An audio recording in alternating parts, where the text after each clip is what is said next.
दोस्तों आज हम बिल्कुल नई रेसिपी बनाएंगे जिसे शायद आपने ना भी बना के खाया हो, और उसी के साथ एक बढ़िया सी चाट बनाएंगे। तो एक बार सबसे पहले सभी मिलकर बोलें जय माता दी। तो दोस्तों नवरात्रि सीरीज़ में ये मेरी 5 वाली रेसिपी है। तो देखिए मैं इसमें सबसे पहले स्वीट पोटैटो और सिंघाड़े का हलवा बनाऊंगी, और ये बहुत ही टेस्टी भी लगता है और एनर्जी फुल हलवा होता है। जैसे मतलब बहुत से लोग और हम भी ऐसे मतलब पूरा दिन नमक वमक का नहीं खाते, शाम को खाते हैं। तो अगर जो आप ये हलवा बनाकर खाओगे तो पूरा दिन एनर्जी फुल रहोगे, आपको कुछ भी खाने की ज़रूरत नहीं होगी।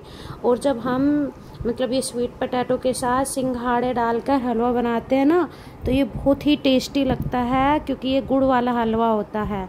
तो सबसे पहले मैंने कढ़ाई में पानी गरम करके छलनी रखकर उस पर मैंने सिंघाड़े और शकरकंदियाँ उबलने के लिए रख दी हैं, क्योंकि ना जो शकरकंदी होती है उसका मिठास पानी में डालने पर निकल जाता है। तो इसलिए इनको भाप में पका रहे हैं, और शकरकंदी उबलने में ज़्यादा टाइम नहीं लगता। तो मैंने सोचा इतनी देर मैं झाड़ू लगा लेती हूँ, क्योंकि दोपहर के 4 बजे हुए हैं।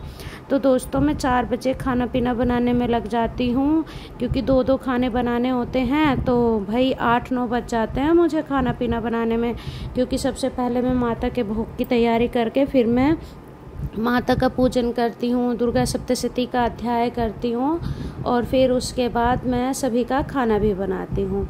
तो देखिए मैंने सिर्फ झाड़ू लगाई है, और इतनी देर में हमारी शकरकंदी बॉईल हो चुकी है, मतलब भाप में पक चुकी हैं। आपको इनको ज़्यादा नहीं पकाना है, क्योंकि जब हम हलवा बनाएंगे तो हलवे के लिए हमें ज़्यादा पकानी भी नहीं है। और ये इतनी पक गई हैं कि जब हम इनकी चाट भी बनाएंगे ना, चाट भी बहुत टेस्टी लगेगी। तो सिंघाड़ों में हल्की सी कमी है, तो इसलिए हम फ्लेम बंद करके और इनको ढक कर रख देंगे। जब तक हम अपनी शकरकंदियाँ छीलेंगे तब तक हमारे ये सिंघाड़े भी अच्छी तरह से भाप में पक जाएंगे।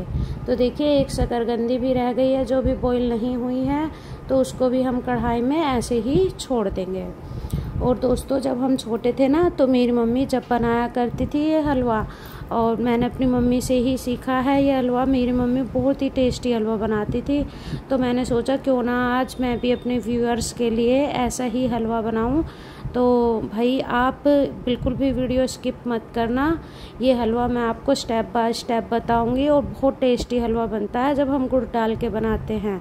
आपने जो है सिंघाड़े का हलवा तो खाया होगा सिंघाड़े के आटे का, लेकिन अपने बॉईल किए हुए सिंघाड़े का हलवा नहीं खाया होगा। वो आज मैं बताऊंगी, तो आप उसे भी खा के देखना, तो आप इसको बार बार बनाओगे।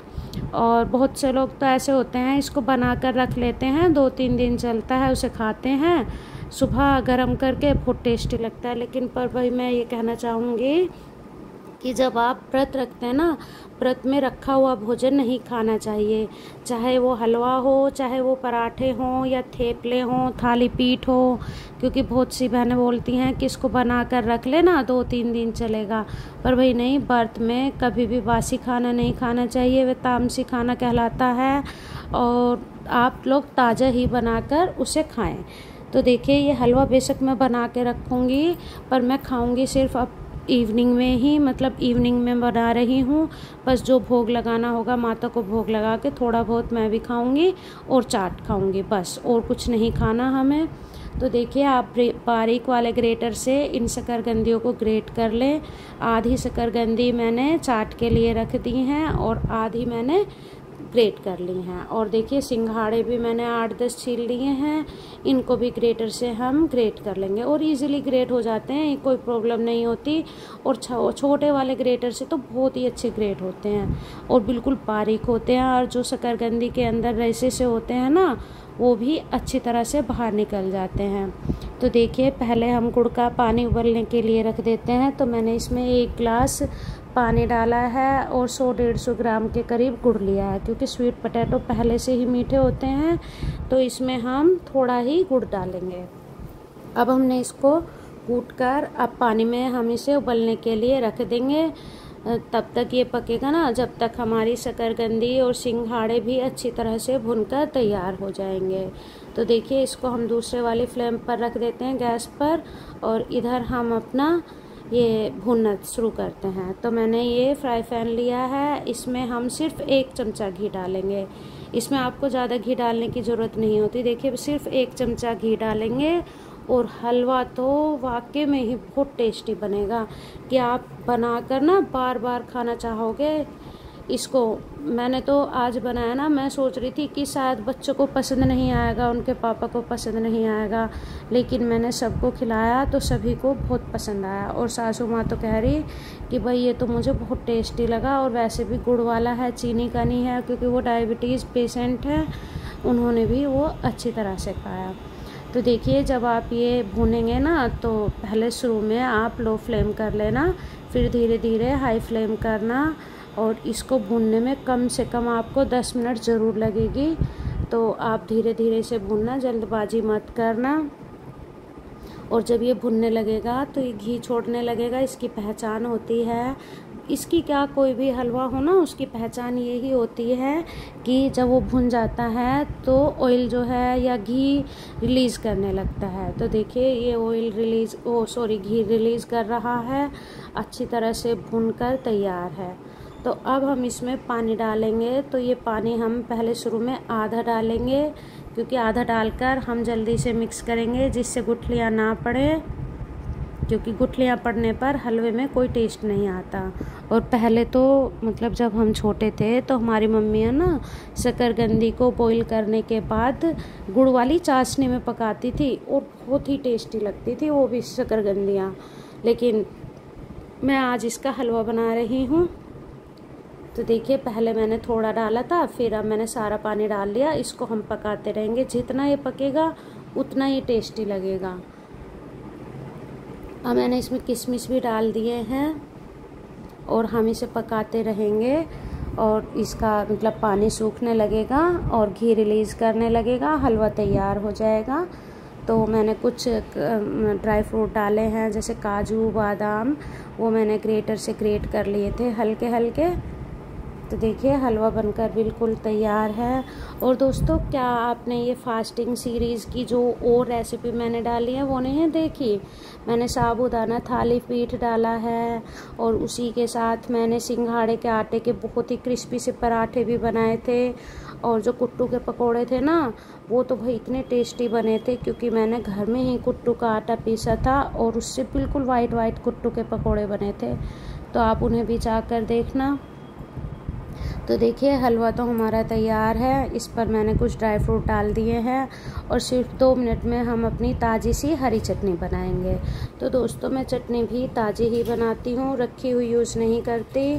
तो मैंने इसमें धनिया, स्वाद अनुसार नमक, 3-4 हरी मिर्च, अदरक और जीरा डाला है, और इसमें 2 स्पून मैंने दही डाली है। और जो हमारी पिसी हुई मूंगफली थी ना, 1 चम्मच वो भी डाल ली है, क्योंकि उससे थोड़ी सी थिक सी रहेगी चटनी। और आप ना इसमें पानी बिल्कुल ठंडा डालना, ठंडा डालने से ना चटनी हरी हरी रहती है। अगर जो आप इसमें ऐसे ही गर्म सा पानी डाल लोगे ना तो उसका कलर फेड हो जाता है।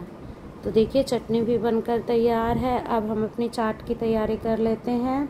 और अगर जो आपको दोस्तों मेरी रेसिपी पसंद आती है तो कमेंट ज़रूर किया करें, और एक बार जय माता तो आप लिख सकते हो। माता रानी के दिन चल रहे हैं तो एक बार जयकारा बोलो, जय माता दी। तो दोस्तों चलिए अब हमने चाट बना रहे हैं, और यही जो हम माता को भोग लगाते हैं ना वही हम खाएंगे। तो देखिए दही में मैंने 2 चम्मच बूरा डाल ली है। अगर जो आप चाहें तो ताज़ी सी चटनी भी बना सकते हैं गुड़ वाली, लेकिन भाई हम चटनी नहीं बनाएंगे, हम दही और हरी चटनी से ही ये चाट खाएंगे। और ये भी बहुत टेस्टी लगती है। आपको बिल्कुल पराठे, पकौड़ी, कचौरी किसी चीज़ की ज़रूरत नहीं होगी, इसको खाकर बिल्कुल पेट भर जाएगा। तो आप इसमें अपनी इच्छा अनुसार दही डाल लें और चटनी डालें, और ऊपर से व्रत वाला नमक और भुना हुआ जीरा डाल लेंगे।